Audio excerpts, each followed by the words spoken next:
안녕하십니까. 방산학회장 최우석입니다. 인사드리겠습니다.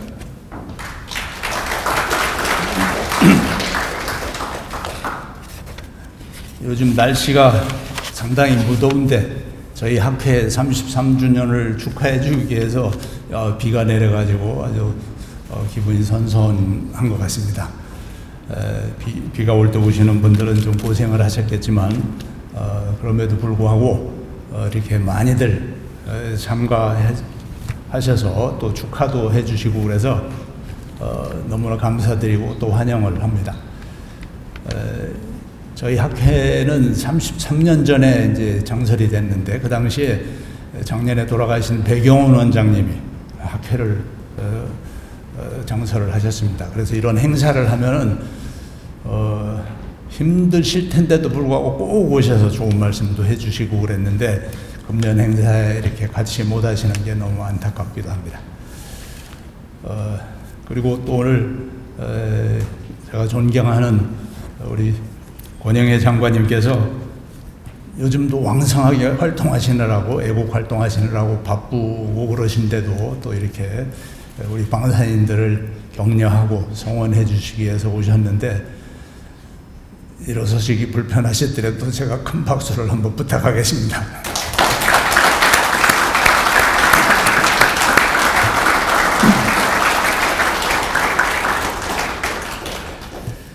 조금 전에 33년 전에 저희 학회가 창설됐다고 그랬는데 한 20년쯤 됐을 때, 20주년쯤 됐을 때 그때가 이제 방산비리 등등으로 해서 상당히 힘들 때인데 그래서 학회도 여러 가지로 위축이 되고 그래서 이 학회를 없애자, 그냥 조그만 연구회로 두자 뭐 이런 얘기도 있었는데 제가 보기에는 너무 아까워가지고 그렇게 하지 말고 학회를 유지해야 된다 해서 그때부터 제가 이제 학회를 맡아서 지금 13년 차에 이르고 있습니다.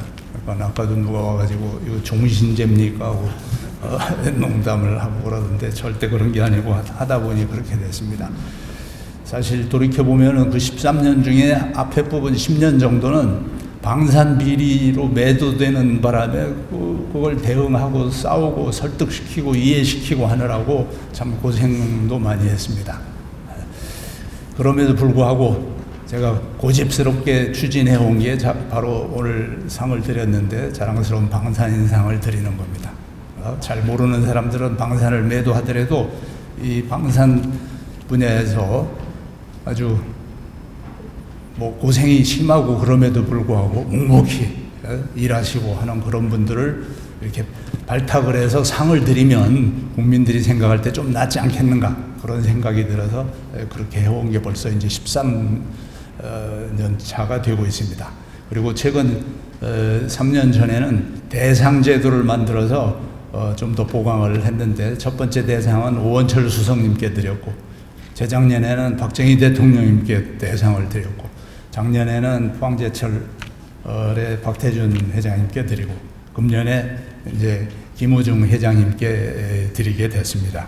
다 의미가 있고 참 그랬는데 특히 금년에 이제 김우중 회장님께 드리게 된 거는 지금 K방산이 나름대로 잘 나가고 있는데 이게 특별한 뭐 혁신이나 변화가 없이 계속 지속적으로 발전할 수 있을 것인지 이런 부분을 우리가 퀘스천을 해봤을 때 뭔가 변신을 해야 될 텐데 그 변신의 모델을 제공하신 분이 바로 앞에서도 잠깐 설명이 있었는데 김우중 회장님이십니다.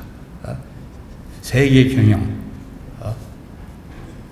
그래서 우리 무기 거래도 지금 방산업체가 단순히 이렇게 거래를 하는 형식, 뭐 금융 지원이 안 되면 또 뭐 되네 안 되네 이런 소리가 나오는데 그런 거보다는 어차피 우리는 자원을 수입해야만 나라를 운영하는 나라이기 때문에 그런 것들을 잘 복합해가지고 그야말로 멀티 비즈니스라고도 얘기를 하는데 그런 식으로 앞으로 나가야 될 텐데 그거를 처음에 추진하신 분이 바로 대우의 김우중 회장님이셨습니다. 그래서 앞으로 그런 식으로 우리가 세계 경영을 하는 그런 지혜를 따를 수 있도록 그렇게 해야 될 것입니다. 그리고 오늘 수상하신 함태원 회장님, 이호동 공장장님, 김호승 교수, 김종도 소장님, 장모님 다시 한번 축하의 말씀을 드립니다.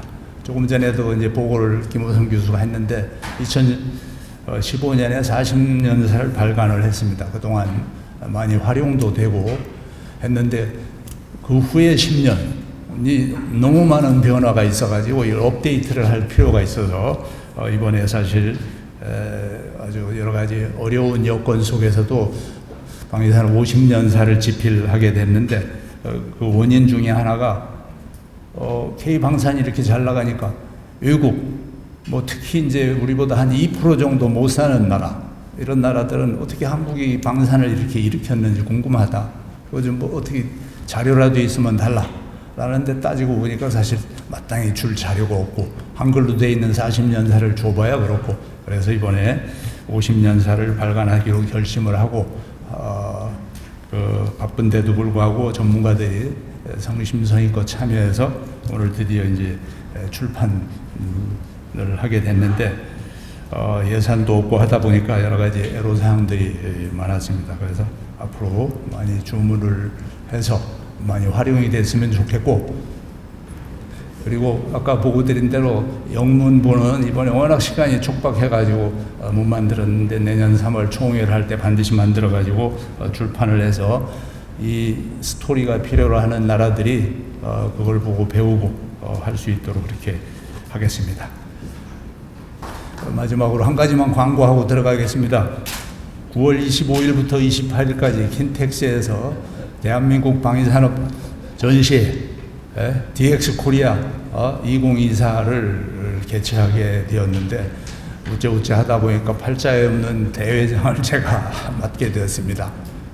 그래서 힘들 것 같아가지고 제가 존경하는 우리 권영애 장관님께 명예대회장을 맡아주십사고 이렇게 부탁을 드리니까 흔쾌히 해주시고 지금도 많은 조언과 자문을 해주시는데 다 아시겠지만은 금년에는 두 쪽으로 논와가지고 이 전시회를 하게 되는데 뭐 따져보니까 그렇더라고요. 우리 방산이 너무 커가지고 한 번 해가지고는 안 될 것 같아요.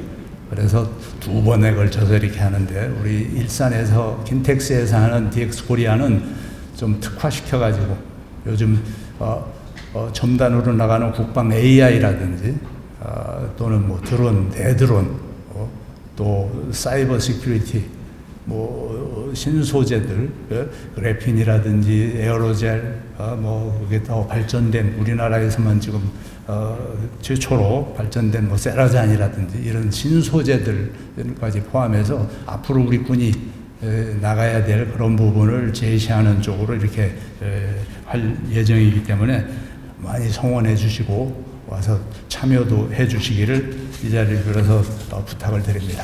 감사합니다.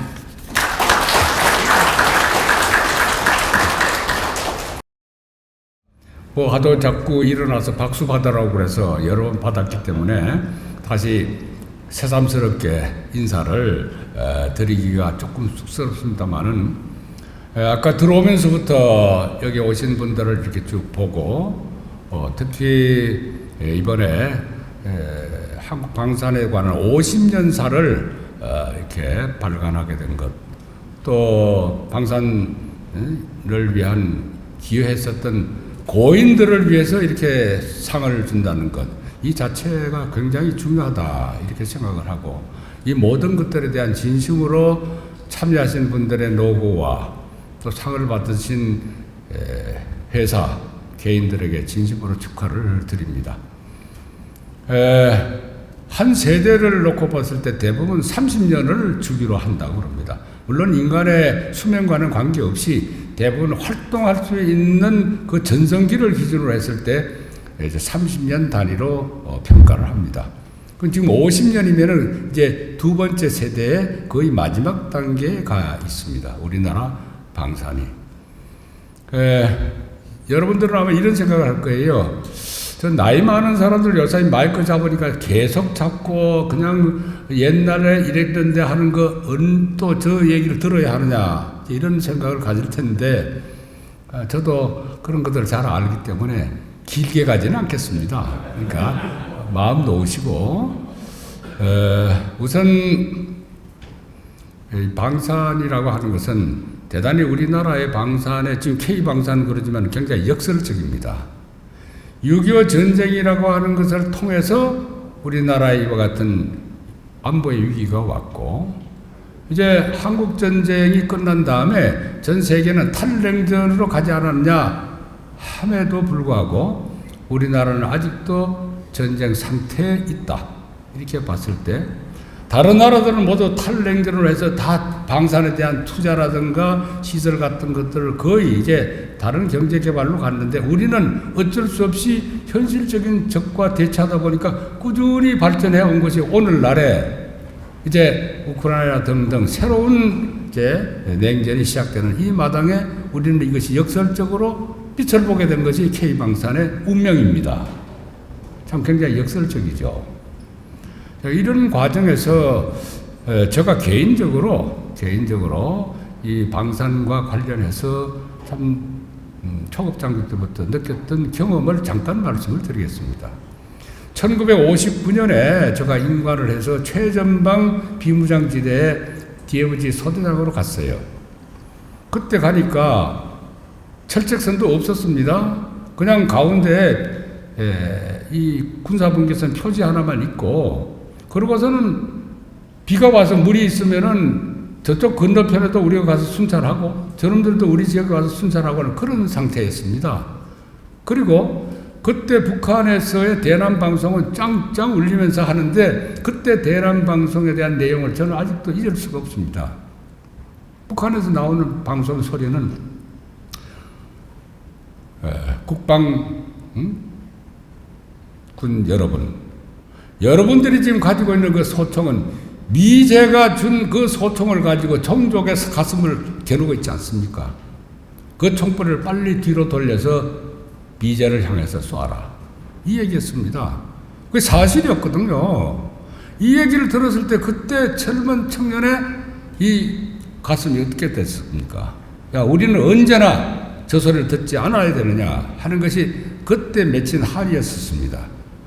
그것이 첫 번째, 제가 정말 우리 나름대로 소총 한 자루도 못 만드는 나라에 살고 있구나 절실함을 느꼈고, 그 다음에 이제 대대장을 할 때인데, 그때 이제 이 새마을 사업이 한참 번창할 때 전방에 있는 지휘관들을 뽑아가지고 뒤에 있는 새마을과 관련된 이제 견학을 시켰어요. 차출이 돼서 쭉 울산공업단지 등등이 아직도 제대로 그때 자리 잡지 못하고 있을 텐데 창원을 갔습니다. 창원을 가서 대동공업이라고 하는 것을 여러분들 아실 거예요. 농기구를 만드는 대동공업입니다. 근데 대동공업에 갔더니 대동공업의 창업자가 우리에게 뭘 자랑을 하느냐 하면 전방에서 왔다고 그래서 어디에 가더니만 쌍열 고사기관총, 그리고 캐리버 50을 그때는 보통 보면 우리가 지상에서 거치해가지고 있는데 이것을 대공 장치에다가 장착을 해가지고 이걸 가지고 대공화기로 쓰겠다. 그러면 이것이 박정희 대통령께서 항공기를 쏠 수 있도록 당신이 한번 좀 개발해 보시오 해서 이걸 지금 대공화기로 쓰겠다고 해서 50 기관포죠. 기관포를 쌍열로 해서 이것을 가지고 대공호기를 하면서 우리에게 선을 보인 거예요. 그런가 하면 또 한 곳을 데려갔어요. 농기구를 만든 트랙터. 그걸 보이면서 여기에다가 앞으로 철 궤도를 올려서 전차의 궤도로 시키기 위해서 내가 이거 발전시키고 있습니다. 그때 당시에 우리 선배들은요, 이렇게 해서 어떻게 하면 우리가 이와 같은, 비록 농기구를 만들고 있지만 이것을 가지고서 우리의 무기를 만드는 그와 같은 것을 내가 기여할 수 있느냐 하는 이런 의지들이 있었습니다. 세 번째, 여기 지금 보면은 율곡 사업의 1차, 2차, 3차 이전에 번개 사업이라고 하는 얘기가 지금 여기 보니까 작년에 나왔던 40년 사에서도 있었고 금년에도 있습니다. 우연하게도 저는 번개 사업이 제 1차로 될 때 육군본부 작전참모부 작전장교를 하고 있을 때입니다. 1971년 12월 달쯤 됐었어요.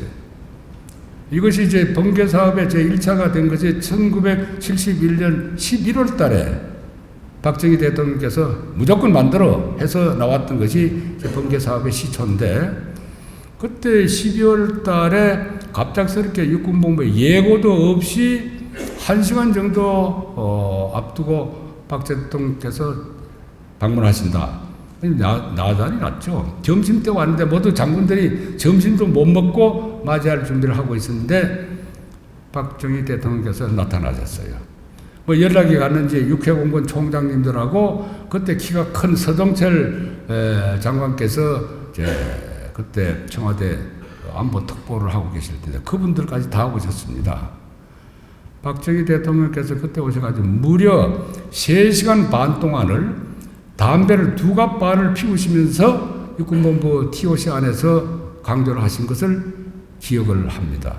우연히 저는 그때 계급이 소령이었기 때문에 유병현 작전참모부장께서 설명을 하기 위해서 갑작스럽게 오니까 전방 전력근을 그때 당시에 당해 연도, 그 다음에 연도에 진지 보강 계획을 그거라도 설명해야 되겠다 해서 보드판을 옮겨놓는 오늘같이 이런 것이 아니죠. 뭐 보드판을 옮겨놓는데 너 소령이니까 네가 요거 옮겨. 나는 설명을 할 거야. 이래서 이제 3시간 반 동안을 앞에 이제 차렷 자세로 그걸 옮기면서 서 있는데 움직일 수도 없는데 이분이 딱 오셔가지고 설명 다 듣더니 그래 육군에서 금년에 진지적 보강 사업을 하는데 총 얼마 들어가는 거야. 그러니까 이게 한 10억 정도 들어갑니다. 진지 보강 사업에 10억 정도 들어간다 그러니까 딱 그냥 발을 꽉 물리면서 10억 가지고 적을 막아낼 수 있다면은 얼마나 좋겠냐. 50억이라도 내가 주겠다. 내가 경제개발만 강조하니까 당신네들은 전력증강에 대해서 관심 없는 줄 알지. 나는 경제개발이 국방을 하지 못하면 그 경제개발이 무슨 소용이 있냐. 당신네들이 언제 우리가 자주국방을 하겠으니까 돈 얼마 주시오 하고 제기한 부적이 있냐. 그러면서 아주 호통을 치는데 뭐 그러니까 그때 국방부 장관을 포함해서 각군 총장이 꼼짝을 못했죠. 그래서 50억에 대한 얘기가 그때 나왔고 그 다음 50억을 그 다음에 주니까 이걸 가지고 육해공군이 찢어발기를 시작하는데 그때 나왔던 것이 전차 내 대전차 장벽을 만드는 거였습니다. 미군들이 보고 웃었습니다. 대전차 방벽 저거 만들어봤자 전차가 조금만 그 극복하면은 다른 데로 전차가 올 텐데 그때는 저거 방벽이 무슨 소용이 있냐. 저걸 가지고 차라리 대전차 헬리콥터를 만들면은 축선이 어떻게 바뀌든 전차가 어디에 나타나든 그걸 가지고서 기동성 있게 제압하면 되는데 한국군들의 머리는 그렇게밖에 안 돌아가느냐. 저 그때 미군들하고 상대하니까 비난 비슷한 이런 충고를 하더라고요. 이게 우리 그때 마인드였었습니다. 근데 그때 박정희 대통령께서 오원철 그 수석 보고 어이 오비서 그 M16 소총 언제 나오는 거야? 그러니까 내년에 잘하면 나올까 안 그러면 뭐 그 이후에 한 2년, 3년 후에 나옵니다. 그러니까 무조건 내년에 나오게 해. 그때부터 이게 번개 사업이 된 겁니다.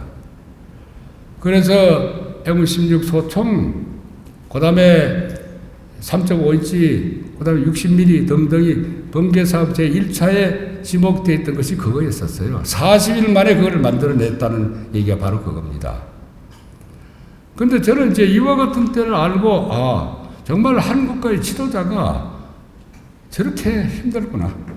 남들이 생각하지 못하는 걸 벌써 앞질러서 이렇게 생각하는구나 하는 것을 그걸 느꼈습니다. 근데 운 좋게도 저는 야전에만 이렇게 있다가 1차 율곡 사업이 74년부터 시작이 됐죠. 81년까지. 2차가 이제 82년부터 86년까지. 3차 율곡이 이제 86년부터 그러니까 95년 이렇게 이제 될 겁니다. 그 율곡 사업이 1, 2, 3차가. 근데 제가 운 좋게도 국방부 기획관리실장으로 온 것이 1988년부터 왔습니다. 그래서 그때부터 바로 집행 단계에 들어갔었던 율곡 사업 제3차에 제가 어쩔 수 없이 참여를 하게 된 것입니다. 이때 모든 것들이 집행이 됐어요. 잠수함 209, 그 다음에 이제 F-16 이제 기술도입 생산, 뭐 등등 해서 쏟아져서 선배들이 계획해놨던 것이 전부 다 그때 집행 단계에 왔기 때문에 고생을 했지만은 엄청나게 저는 경험을 할 수가 있었습니다. 그 이후에 이제 국방부 차관, 여기 저 백성주 참 위원장께서도 전력증강위원장을 이제 차관이 이제 했으니까 그걸 그 다음에 이어서 제가 이제 하게 됐고, 이걸 제가 자랑하려고 하는 게 아니라 그때 당시 선배들이 이렇게 전력증강 계획의 이 계획상의 개념상으로 우리의 앞으로의 전략을 위한 개념상으로 그것이 기반이 됐던 것이 80위원회에서 만들었던 그 계획입니다. 이 방위산업이라고 하는 것이 전략적인 개념이 뒷받침되지 않으면은 이 무기를 생산하는 이 자체는 아무 의미가 없습니다. 반드시 여기에는 전략적인 개념이 먼저 선행이 되어야 됩니다. 그런데 저는 그때 80위원회에서 만들었던 한국군을 앞으로 어떻게 자주 국방을 할 수 있는 군대로 만들 것이냐는 그 개념이 있었기 때문에 그것을 뒷받침할 수 있는 방위산업을 육성시키는 아주 그런 기회를 가졌는데 앞으로도 마찬가지입니다. 그래서 그때 이제 집행을 하게 되니까 책임은 엄청나게 크죠.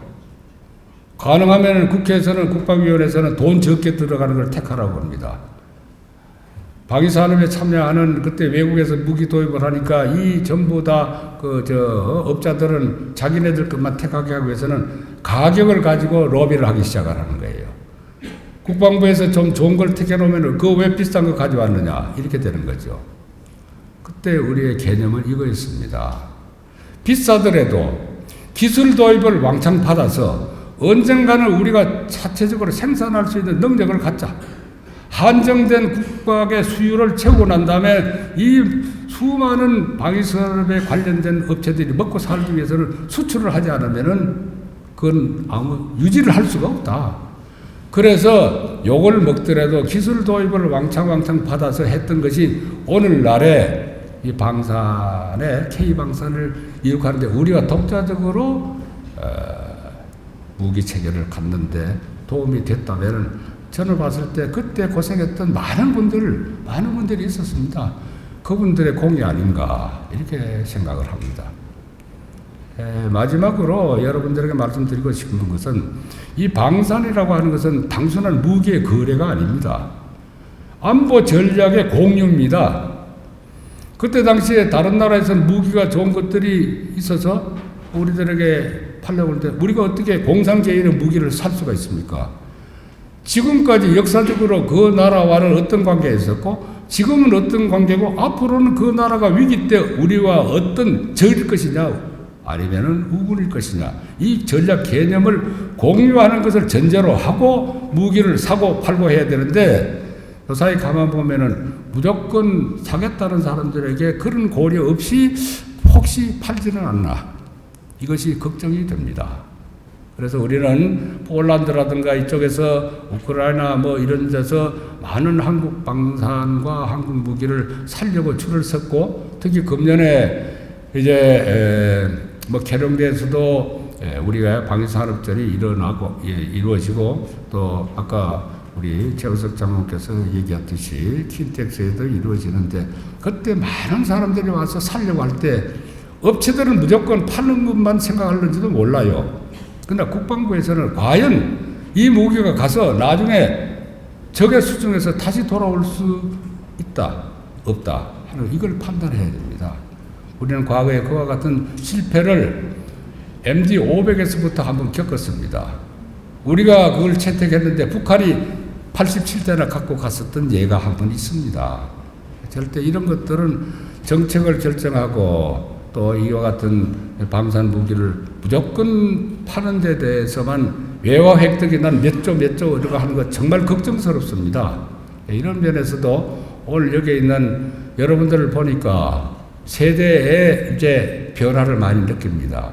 옛날에 봤었던 참 그때 당시에 유창우 회장님 또 김우중 회장님 얼굴이 떠오르고요. 그 다음에 아까 백씨가 두 분 계셨어요. 백대빈 교수가 있었고 또 계셨는데 그분들이 정말 참 아무것도 모르는 야전에서만 컸었던 나에게 많은 가르침을 주셨던 분들인데 앉아가지고 그런 분들을 떠올리게 됩니다. 아무쪼록 이제는 여러분들의 세대고 여러분들의 몫이고 여러분들의 세대입니다. 저 같은 사람은 어쩌면은 이제 이 단상에 불러지도 않을 때가 곧 올 것이다 이렇게 생각하고 오늘 다시 한번 여러분들을 만나서 대단히 반갑고 고맙습니다.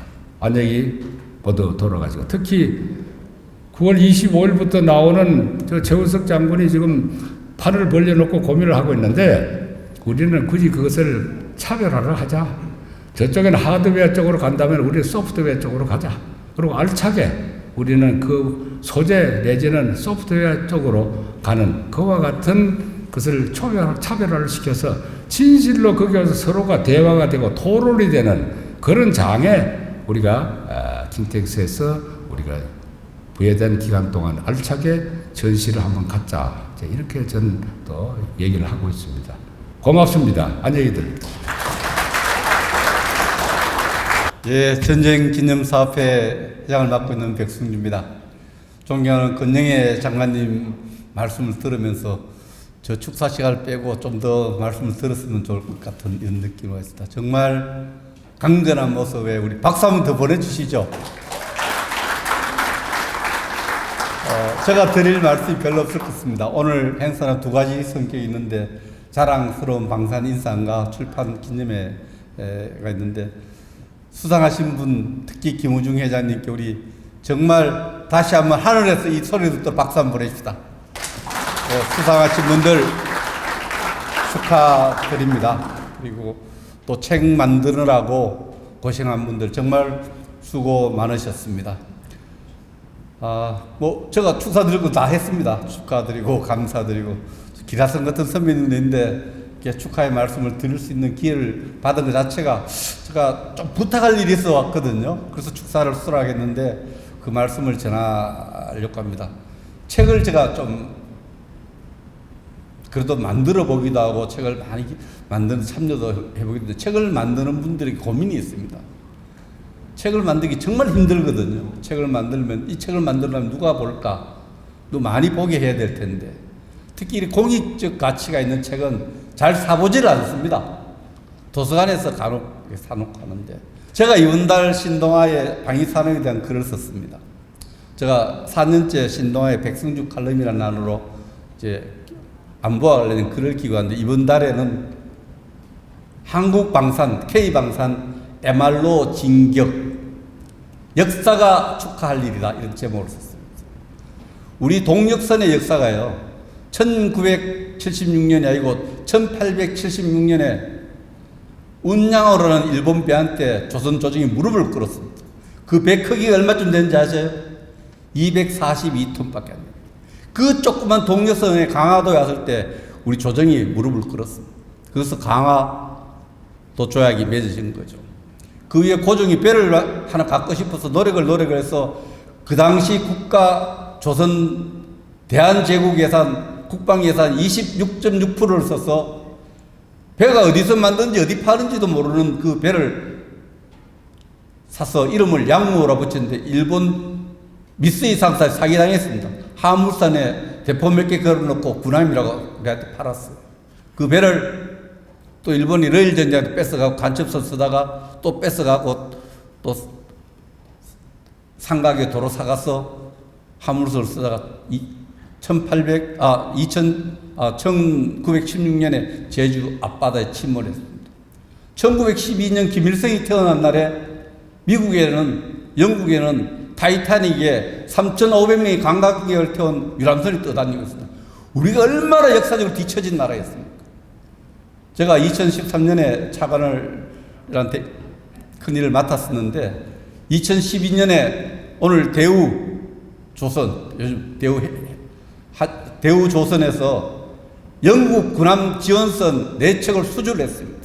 제가 군함 수출하는 거 보고 역사를 관심 있는 사람으로서 정말 감격했습니다. 노르웨이하고 경쟁해서 군함을 4척을 수출하고 거의 잘 되어서 그 뒤에 군함 수출이 많이 되었습니다. 제가 방산 지원 여건을 만들기 위해서 몇몇 나라를 다니면서 태국이나 여러 나라를 다니면서 방산 수출 지원 사업도 했습니다만, 그런데 그 역사가 바뀌어서 지금 2024년 9월에 지금 세계 최고의 미군 함정을 수리하는 그런 엄청난 일을 대한민국, 이번에 또 대우조선이에요. 우선 시작한 데가 MRO 사업에 진격하는 모습을 보고, 개인적으로는 100년 동안 우리 조상들이, 우리 기업인들이 해낸 역사가 정말 대단하다. 우리 국민들만 이걸 잘 모르고 있는 것 같아요. 그래서 제가 이것을 1876년에서 2024년 MR로까지 오기까지의 한국 군함 건조의 역사를 글로 옮겨왔습니다. 기업인 여러분, 방산의 종사 여러분, 정말 감사합니다. 저는 팬으로 안보를 걱정하고 일을 해왔습니다만, 방산 현장에서 온갖 수모를 겪을 때 있고 방산 비리를 해서, 그러나 여러분들이 진정으로 대한민국 역사를 바꾸고 앞으로 역사를 바꿔갈 기업가들입니다. 미래기나마 팬의 힘으로 여러분 열심히 응원하겠습니다. 감사합니다.